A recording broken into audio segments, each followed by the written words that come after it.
Peace be with you, everyone. Welcome to my channel. My name is Trevor. Really grateful to have you here. And today's video, I'm just going to be bringing you a list of 10 fragrances that are on the affordable side of things that have gotten me positive attention from the ladies. So all of these have gotten me at least one comment or compliment from a woman, a younger woman, you know, age range like 17 to 30, I want to say, is the type of reactions I've gotten with these ones.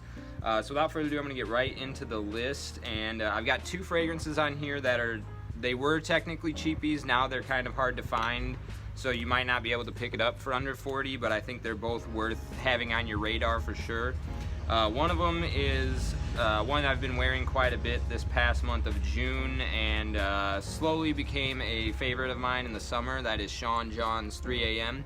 I used to kind of hate this fragrance. When I first wore it, it was a little bit headache inducing. There's just something, I don't know, but that went away for me for whatever reason, so I don't get a headache from it anymore. And just amazing kind of fruity gin and tonic with a little bit of leather and spicy cardamom that give it this sexy kind of second skin pheromone thing sort of going on. The best way I could describe it, like a musky, like man musk sort of thing.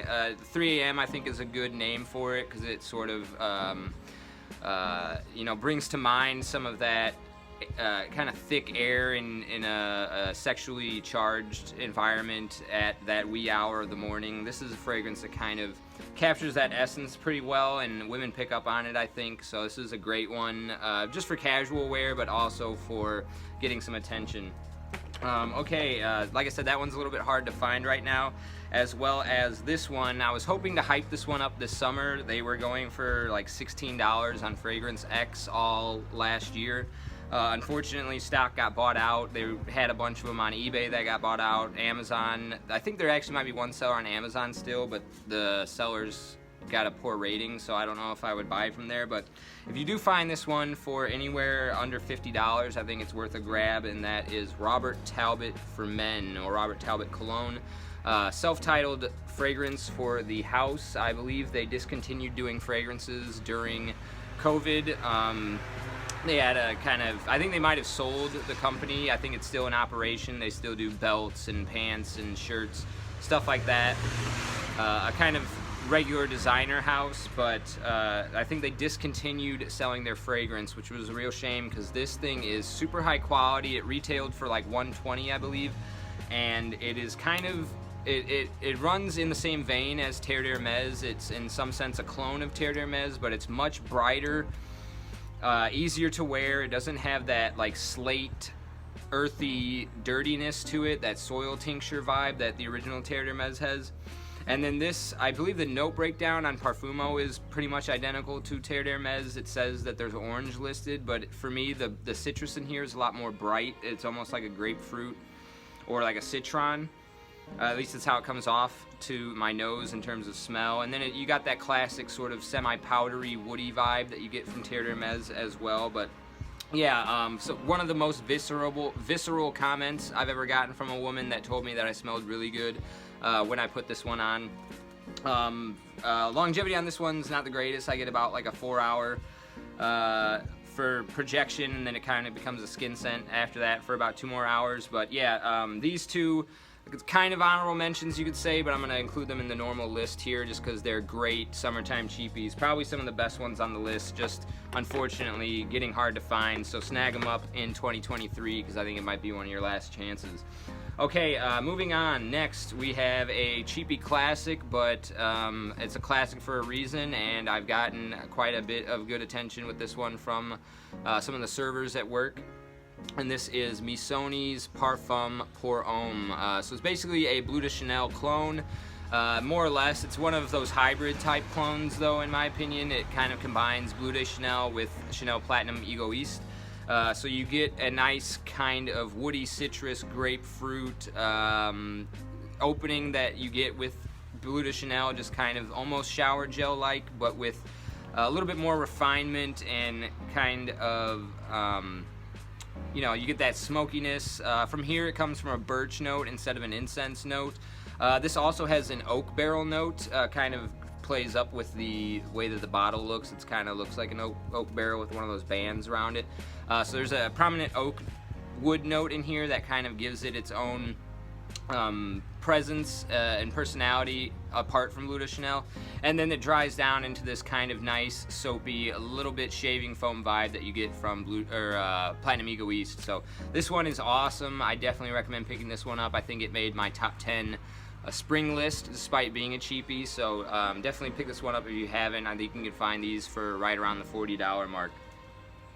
Okay, next one. This one is also somewhat well recognized. It's kind of technically not a cheapie because you can only find the 50 mLs for under 40 bucks, but definitely something that has gotten both me compliments, and then I had a manager at my work actually, who wore this as a signature, so he would get compliments from people, and I would see that happening out in the wild as well. And it's none other than Dolce&Gabbana's Light Blue Eau Intense. So like I said, you know, it's about 60 plus for this 100 ml, but you can find the 50 mLs of this Light Blue Eau Intense for right around the $40 mark. Maybe even like 36 or something like that. I think Joma Shop has them for that price. A couple other retailers or discounters I saw had that price as well. I think Fragrance Net had it for like 42 for a 50 ml, so just barely was able to pencil this one in the list, but definitely one that gets a lot of good attention from the ladies. If you can pull it off, this one has a bit of a it works poorly with some people's skin to give off a little bit of a rotten egg smell. At least that's what I've read. I don't get that personally. It's just a really nice salty oceanic breeze type of vibe with a little bit of a staticky textural feel that kind of makes you really feel the presence of that salt, because it has a little bit of that coarseness going on in the texture behind this fragrance. So I'm sure you've hopefully smelled this one already, but if not, definitely this is one of the ones to for sure check out, just because it's sort of not even really a cheapie, but definitely a great designer worth owning in your collection and a compliment getter, and ladies love it. Okay, next, what do we have? 1, 2, 3, 4, 5, 6, 7, 8, 9, 10. I think I've got 10 fragrances here. I'm gonna go ahead with this one, Acqua di Pino Cologne. Shout out to Dan, Mr. Smelly 1977, put me onto this fragrance right here. Super glad that he did. This is, if you haven't been able to tell, a clone of Acqua di Parma Colonia. It's kind of same bottle shape, they just put the pine cone lid on there. I think this is a super classy presentation despite this being a sub $20 fragrance, and it smells quite similar to the fragrance it's cloning, the Acqua di Parma Colonia. They both have this somewhat of a powdery orange sickle kind of vibe going on, I want to say. Kind of like a really bright, refreshing citrus with an orange tinge, with a really dense kind of powdery body to it. This one compared to the Colonia, they both have somewhat poor performance, and the Colonia has a lot more brighter of a citrus, and this one's more sweet. But I think the added sweetness in this one it helps kind of give it a little bit more projection. And yeah, I've gotten quite a few compliments from ladies while wearing this one. I've never gotten a compliment while wearing the original Acqua di Parma Colonia, so maybe this one just projects a little bit more so they can smell me more easily. But yeah, this is definitely ladies love this one, and it's one of the few fragrances in my collection that my wife actually likes. So it's Acqua di Parma Cologne that you can pick up for right around the $20 mark. Sometimes you can get this for sub 20.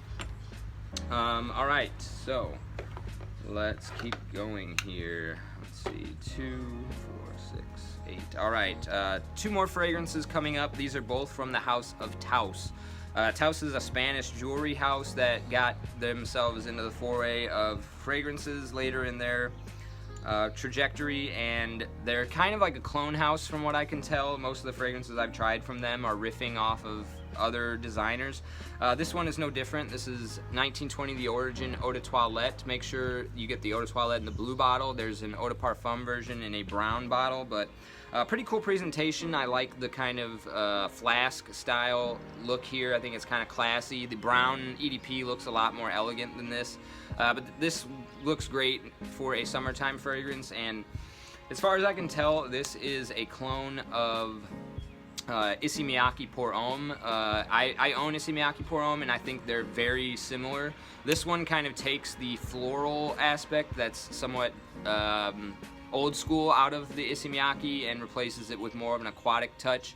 The yuzu comes out and grapefruit goes in, but it's basically the same DNA. I haven't smelled Issey Miyake Eau Fraiche. I want to pick that one up though. I think this might be more a clone of that fragrance based on the note breakdown as far as I can tell, but I haven't actually smelled the Eau Fraiche, so that's on my wish list to get on the short term just to compare these two. But amazing fragrance and probably the #1 in this list. That ladies, actually, this is the second most adored fragrance in the list by the ladies. There is one more that they seem to always give me compliments on, but this one definitely get a lot of attention with this one. A super hidden gem and a sleeper, and for some reason I just think women enjoy this more than men. I don't think it's particularly one of my favorite scents in my collection, but I do wear it because it always just does really well with the people around me. So that is Taos 1920, the Origin EDT. Alright, and then like I said, we've got one more coming up from the house of Taos, and that is Tous Man Sport. So this fragrance, it's got apple, it's got ginger, so you get that ginger kind of fuzzy texture going on. It's kind of like an Invictus DNA a little bit, but it's not quite as sweet, which I really like. It kind of pulls back the sweetness quite a bit. There's more of like a spicy edge to it with that ginger, and it's a red apple note in here, so it's got a fruitiness that's really kind of unique. Usually there's green apple in the summertime freshies, like Greenlee and Nautica Voyage, but yeah, really unique, elegant, fruity, spicy, kind of staticky, fuzzy sort of fragrance right here. Really, really excellent stuff. Cools you down. Kind of a poor performer. I usually get about 3 to 4 hours out of this one as well, but in that windowed frame, a lot of compliments pulling in and attention from the ladies. Servers really love this one on me when I'm wearing it at work.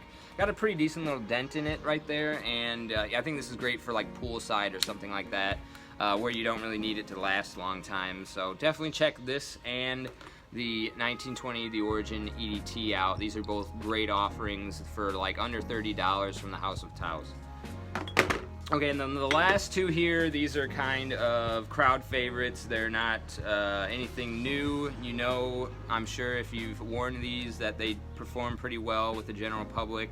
And they are Versace's Pour Homme and Versace's Dylan Blue. This is probably the one fragrance in the list that actually gets more attention than this one right here. Dylan Blue, for whatever reason, ladies from all walks of life love this one. I get compliments on this from younger girls, from my mother, my wife, just like all kinds of people. This one just seems to, at least I can pull it off really well, it would seem. So definitely I think this is a little bit youthful for me in my journey now, but I think this is definitely something to own at least once, and it does incredibly well with the general public. Very mass appealing, and same thing with this one, just super easy to wear, kind of a laundry detergent with a little bit of an aquatic edge over the top. This one is sort of, you get some figgy fruitiness, a little bit of darkness from some incense, but an otherwise watery kind of blue fragrance.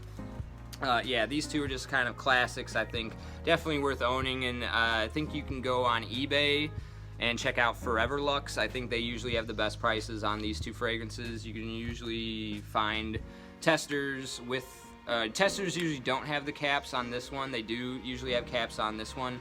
And the testers on this one are usually like $10 cheaper without the cap, so otherwise you pay close to $50 for this. But yeah, everything in this list you can more or less find right around $50 or less, ideally under $40. Other than I think these two would probably be the $50-ish range at the moment.